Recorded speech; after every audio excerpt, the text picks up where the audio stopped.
जगण्याचा पाया चालण्याचे बळ,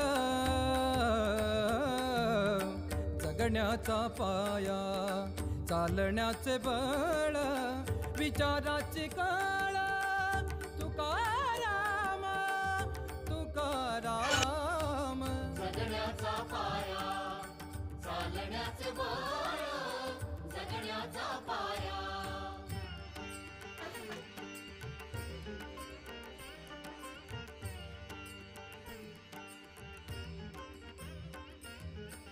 शब्दांचे इमान, अक्षरांचे रान, शब्दांचे इमान, अक्षरांचे रान, अभंगाचे पान.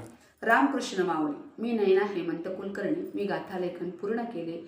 27 जून 2025 साली सुरू केले तर 27 फेब्रुवारी 2026 साली मी गाथा निरूपण केलं. ही गाथा लिहिण्याची प्रेरणा मला माझ्या जाऊबाई सीमा कुलकर्णींकडून मिळाली, पण वही उपलब्ध न झाल्या कारणाने आमच्याच कॉलनीतील प्रतिभा देवळे मॅडमनी मला ही वही उपलब्ध करून दिली आणि मी गाथा लेखनाची सेवा करू शकले. ही गाथा लिहिताना अनेकदा अशांत मन शांत झालं.